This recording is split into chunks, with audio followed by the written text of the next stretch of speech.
I used to think that hair loss was just something you had to accept. Aging, stress, genetics, whatever. Is it? Hair loss is a signal, a warning light. And when mine started flashing louder, I couldn't ignore it anymore. So I did what I always do. I turned to the research.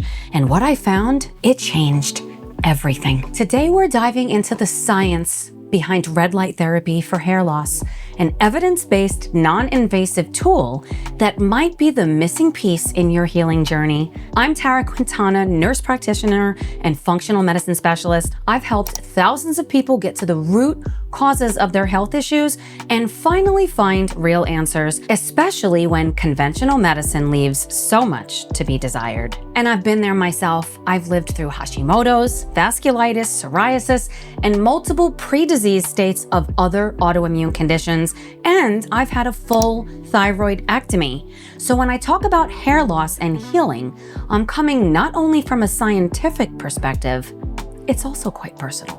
After my thyroid was removed, I began experiencing relentless hair thinning and hair loss, even though my labs were normal. My body was sending a message that something deeper needed attention. That's when I came across the emerging science behind red light therapy. And I didn't just buy into the hype. I spent countless hours reviewing the studies, digging into the mechanisms, and then I made a data-backed decision to try it for myself. Be sure to stay till the end of this episode because I'm going to reveal which device I chose and whether it's actually working. Let's get into it. What is red light therapy? Red light therapy, also known as low-level laser therapy or photobiomodulation, has been gaining more and more interest lately for a variety of different uses, including a non-invasive treatment for hair loss. It involves exposing the scalp to low-intensity red or near-infrared light, typically between 630 to 670 nanometers to stimulate cellular activity in hair follicles. The first low-light laser therapy device was created in 1967, but it wasn't until the early 2000s that it started to gain popularity for hair loss. We're going to get into who red light therapy may be beneficial for in a bit. For nearly 2 decades, at-home devices, which include bands, combs, caps, helmets, have entered the market. You know me, friends, we are getting into the science of these devices. It's so important to do your own research, especially when many of these devices sport quite a hefty price tag. Are they worth it? You'll have to keep watching and judge for yourself. So what's the science behind red light therapy or low light laser therapy? Studies show that red light therapy enhances blood flow, reduces inflammation, and encourages hair follicles to enter the growth phase, potentially improving hair density and thickness.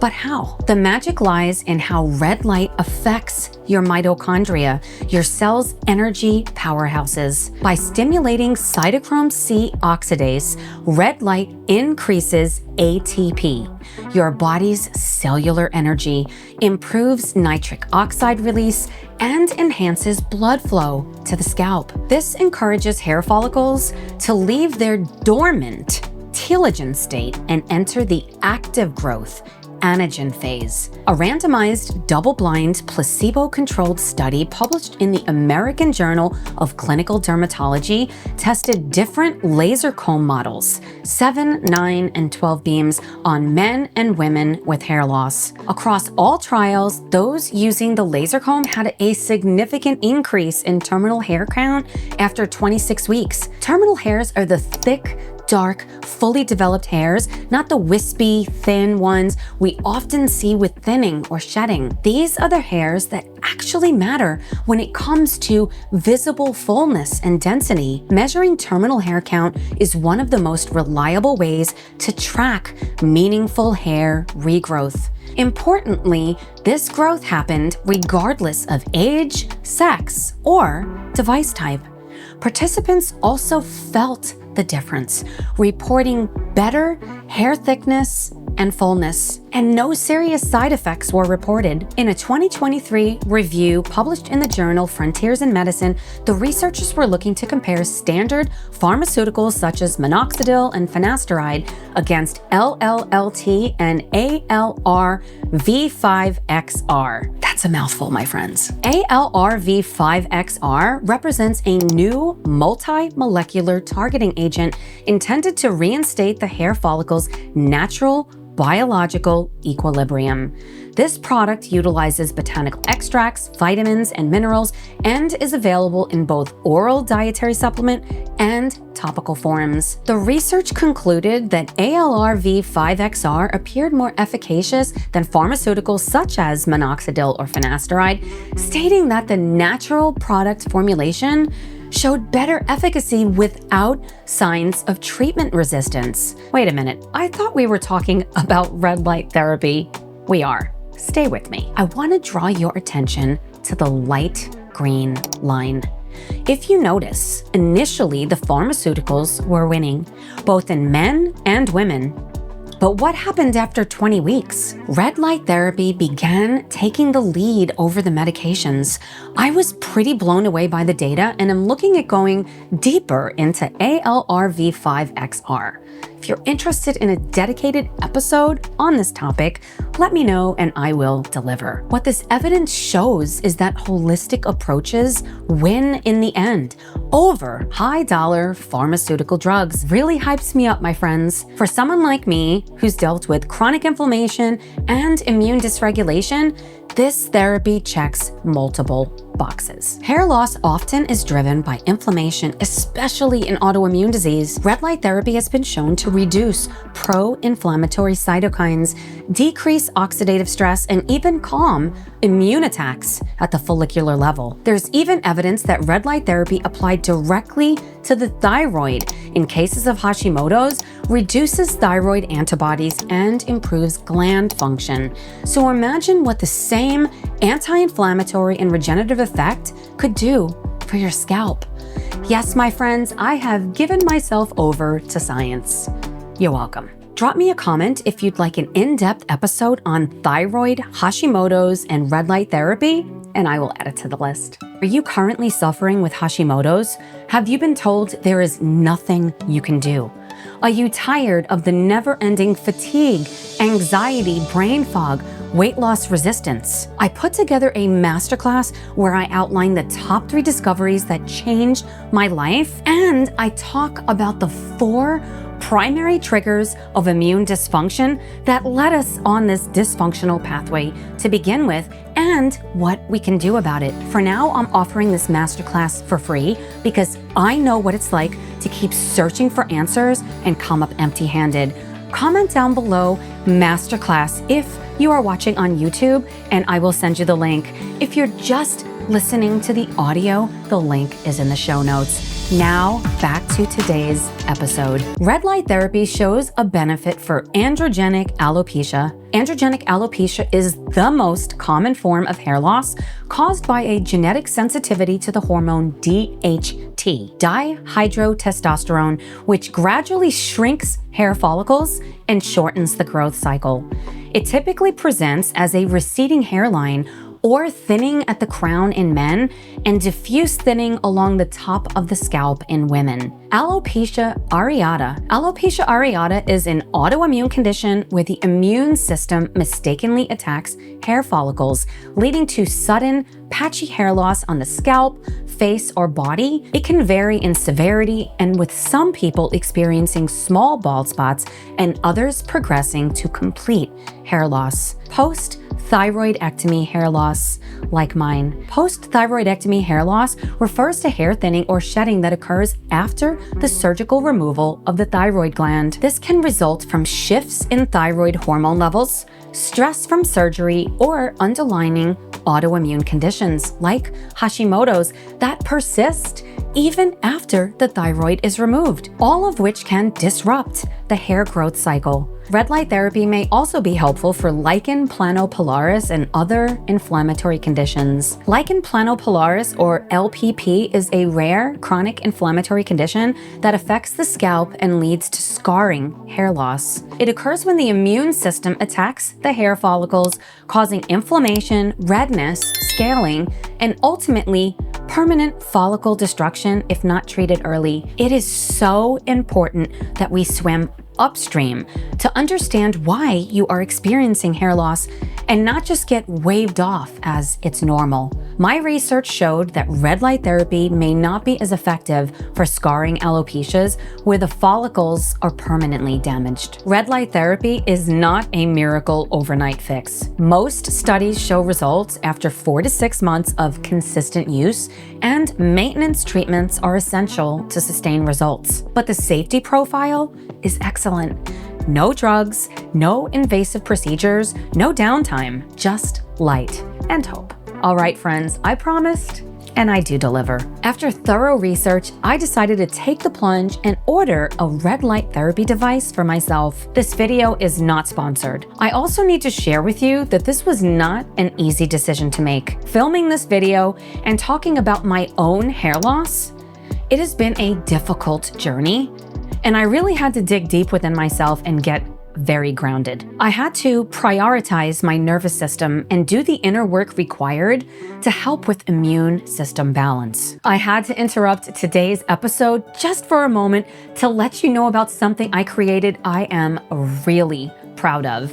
It's a brand new course called the Immune Reset Blueprint, and it's specifically designed to help you reset your immune system by focusing on something that almost no one is talking about, your nervous system. This course was designed for those of you who feel like your body is stuck in fight or flight mode. If you've tried changing your food, your supplements, even your routines, but still feel inflamed, anxious, or just off, this is the place to start. And it's officially in beta launch right now at the time of filming this episode. If you've been looking for a clear, calming way to support your healing, this is your invitation to join while the course is still in its early release. You can check out the show notes for the link. If you're watching on YouTube, it is also the first pinned comment. You can check it out and get early access. Now let's get back to the episode. My identity was very much wrapped up in who was looking back at me in the mirror. I knew her well. While I never had super thick hair, I always had a lot of hair.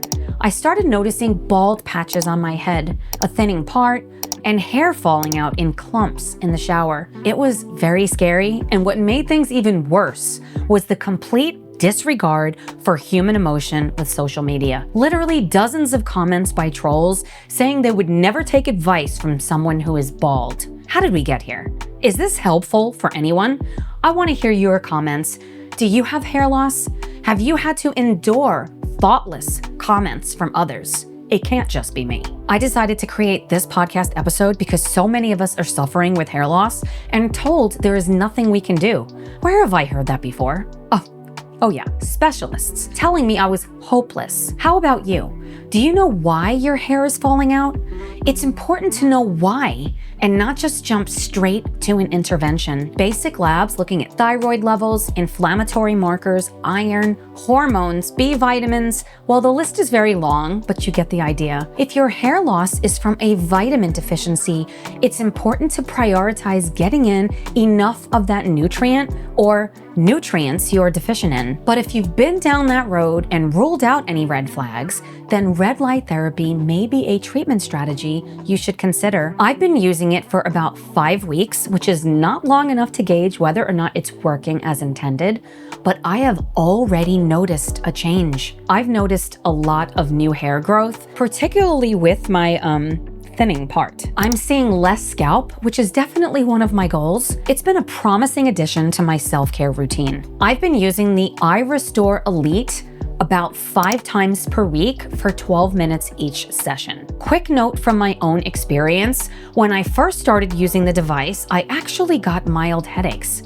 It turned out the helmet was a bit too snug, and I was using it for the full recommended session right away. I cut the time in half, so 6 minutes for the device I have, and ordered smaller interior pads that were provided by the company that made a huge difference. So if you're sensitive like me, ease into it. My friends, I have a book coming out. All of my autoimmune warriors out there, not just Hashimoto's, whatever autoimmune condition you're suffering with, or someone you know is suffering with, or if you are just looking to improve the way that your body functions, This book is set to come out later this year. I am compiling a pre-launch wait list, and those of you who get on the list, I have such awesome promos coming up for you. I cannot wait to share everything that I have learned about the immune system and what we can do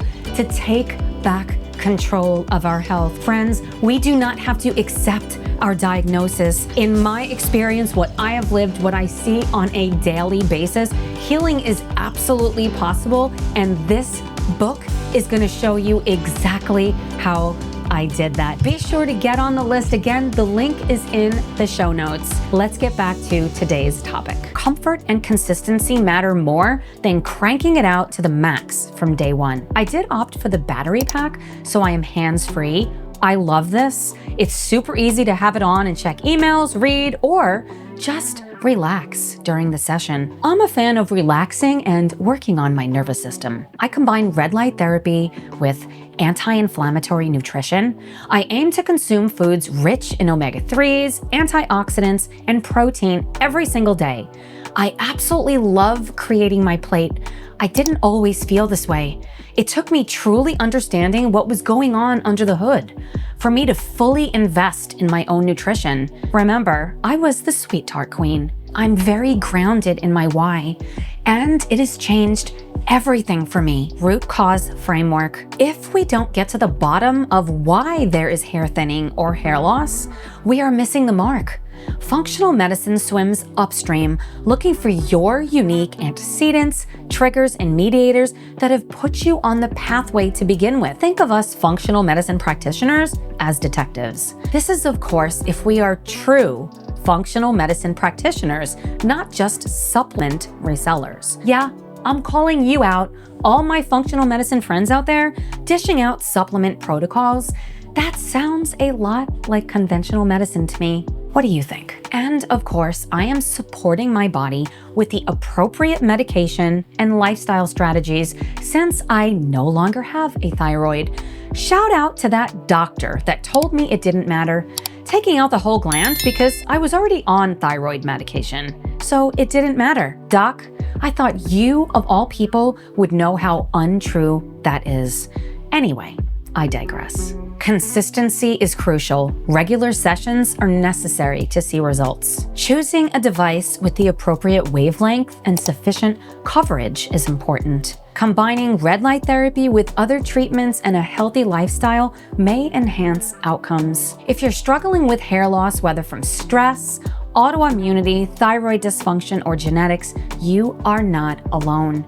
And there are options. Red light therapy has become a game changer in my journey. It's giving me back not just my hair, but my confidence. And as a practitioner, it gives me another tool in my toolbox, one that supports the root cause functional approach I believe in so deeply. If you're considering red light therapy, make sure your thyroid is well managed first. Then do your own research. Read reviews and opt for a company with a money-back guarantee. Consistency and patience are key. I'll link the studies, devices, and supporting research in the show notes. If you've had experience with red light therapy, good or bad, I would love to hear from you.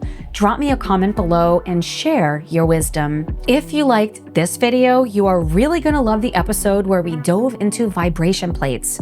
Are you doing enough for your lymphatic system? In my experience, we all need to be ramping up our waste disposal system, and I share strategies in this video for how to do exactly that. I put that video up here on the screen, and I will see you over there. Bye, friends.